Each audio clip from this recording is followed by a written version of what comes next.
Olá galera, bem-vindos a mais um vídeo aula aqui no meu canal. Eu sou o professor Alan e estarei apresentando para vocês mais um vídeo referente à nossa série de aulas sobre matemática com Python. Nesse vídeo aqui nós vamos estar dando continuidade à nossa abordagem do tema funções. Essa aqui é a nossa segunda videoaula sobre esse tema. Nesta videoaula nós vamos ver que é possível trabalhar com funções que não sejam nativas do Python. Por exemplo, uma função seno de x, função cosseno de x e outras aí que você precisa da instalação ou pelo menos chamar ela no início do programa, importar o pacote ao qual ela pertence, ou a própria função, né, no caso, né, se você quiser uma coisa mais curta. Então aqui nós vamos ver duas bibliotecas que já foram citadas anteriormente nos vídeos introdutórios, que são a biblioteca NumPy e a biblioteca MAT. No caso da NumPy, ela serve para computação científica e a biblioteca MAT, ela vai trabalhar com funções matemáticas, tá certo? Então vamos baixar, já está até aberto aqui, já tem as duas abas dos vídeos do vídeo anterior, né, que a gente fez dois exemplinhos, né? Tá aqui o exemplo de uma função bem básica, essa aqui com input. E agora nós vamos criar mais uma aba aqui para fazer os exemplos referentes a funções especiais. Então, vou botar aqui new, Python file, vou chamar de função 3. Então apareceu, né, esta outra aba. Eu vou copiar a partir daqui, né? Vamos só relembrar o que o programinha, o último programinha da aula passada faz. Eu vou fazer ele rodar, ó, run, função 3. Então ele pede a entrada de um valor, vou entrar com 2, e ele sabe o que? F de 2 é 3, ou seja, ele pega, eleva ao quadrado e subtrai 1. 3 ao quadrado, 4. Ou 2 ao quadrado, 4 menos 1, 3. Certo? Então, imagine que eu quisesse trabalhar aqui com a função seno de x. Aí tem uns probleminhas. A linguagem de programação Python ela é em inglês. Então, seno de x, na verdade, é sin de x. Esse é o primeiro. Mas a gente vai resolver todos eles, viu? É problema, mas a gente vai conseguir passar todos eles. Sin de x. Se eu executar isso aqui, que é o comum, né, de boa parte das linguagens de programação, e pelo menos assim, MATLAB, né, Octave, linguagens mais matemáticas, isso aqui calcularia o seno do valor de entrada. Então eu vou digitar aqui, por exemplo, 0, espero que a saída seja seno de 0, 0.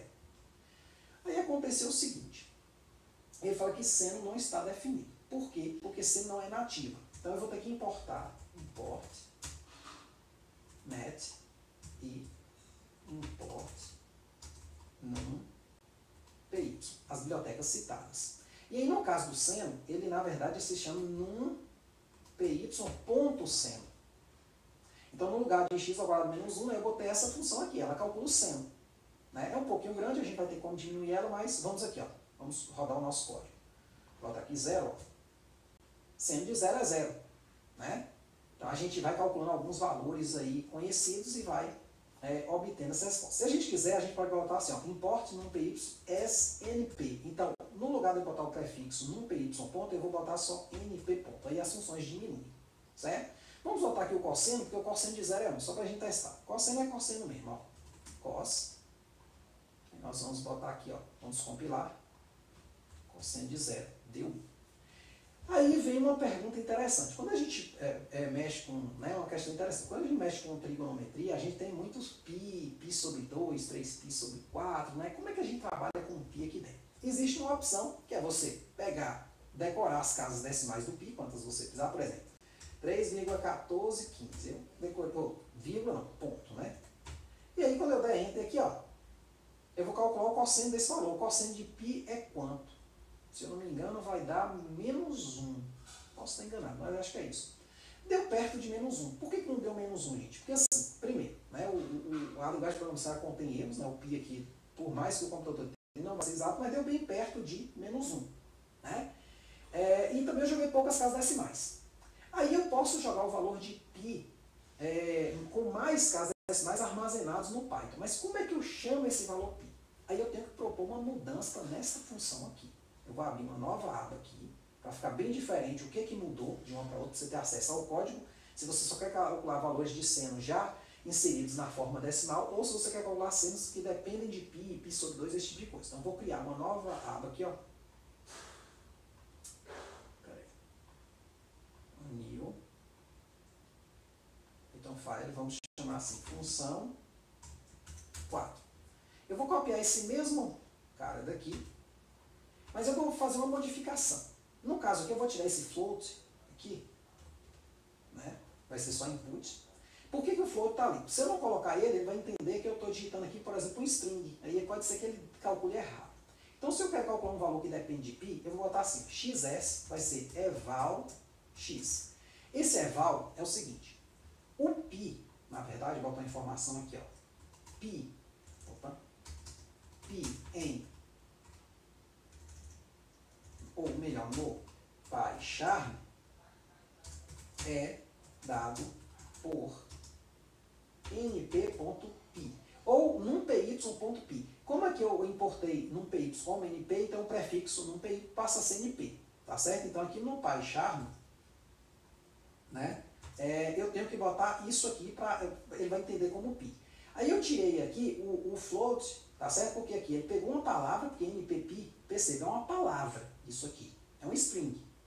Aí quando eu falo evaluation, ele vai entender que essa string tem um valor numérico que vai buscar na memória do Python, que é o π. Só que aí o que acontece? Minha função agora, a entrada dela não vai ser mais x, vai ser xs. Então eu troco as variáveis aqui para xs, ó. Vamos ver o que acontece?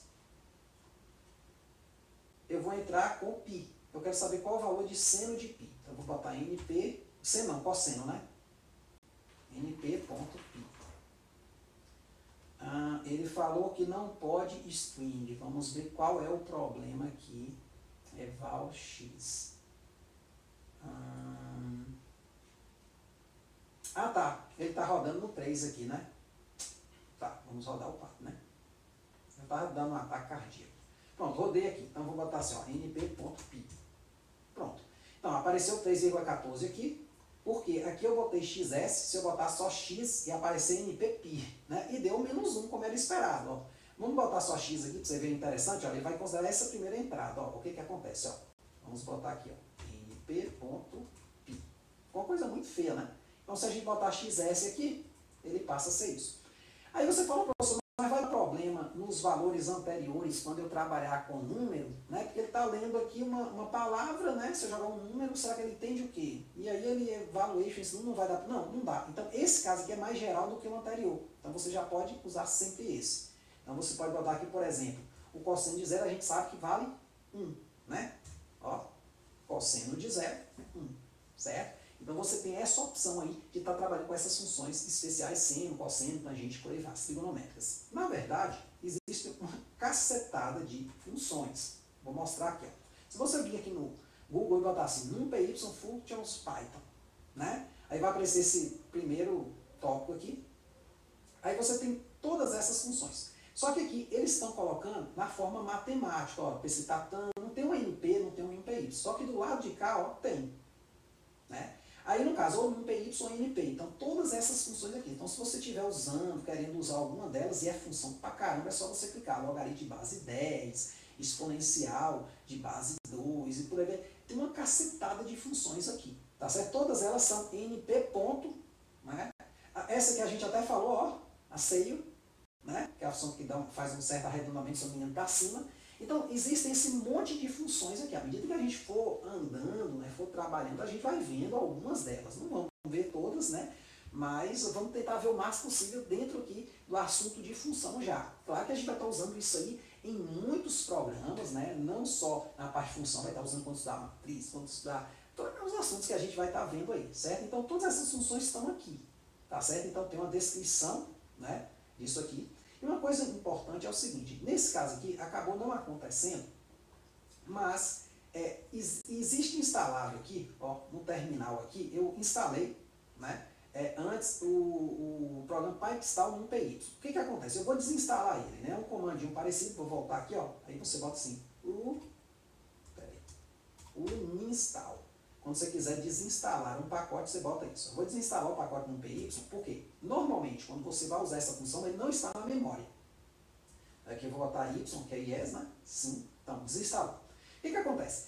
Vamos supor que eu estou abrindo e fazendo isso aqui a primeira vez. É a primeira vez que eu estou fazendo nesse projeto aqui a função seno. Não tem função seno aqui, não tem função cosseno, não tem função nenhuma daquelas NP, né? Ou NumPy, ponto.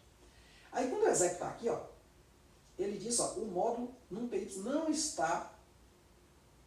tem esse módulo. Aí você vem no terminal, aí você usa o comando pip install. Com certeza vai acontecer com vocês, com certeza, né? Vocês vão esquecer alguma hora, NumPy, dá enter. Aí ele pensando, é porque no meu já estava instalado. Eu desinstalei aqui, instalei de novo para mostrar o erro, qual é que é, porque senão você fica meio doido. Meu Deus, o cara ensinou, estou copiando o código igualzinho e não está rodando, está dando esse erro maldito. E aí você só vai saber o que é esse erro. Aí, claro, se eu voltar aqui de novo, aqui, né? Beleza? Então é isso aí. Próximos vídeos a gente vai implementar um pouquinho mais a forma de trabalhar com funções, né? Vai falar, por exemplo, se eu quiser trabalhar aplicando a função em vários valores, né? Num conjunto de 10 valores, né? Ou valores igualmente espaçados. Então isso aí a gente vai estar vendo, né? Aprofundando mais nos próximos vídeos, tá certo? E também gráficos e tudo mais aí que a gente tem em função. Beleza? É isso aí. Até a próxima. Espero vocês no próximo vídeo.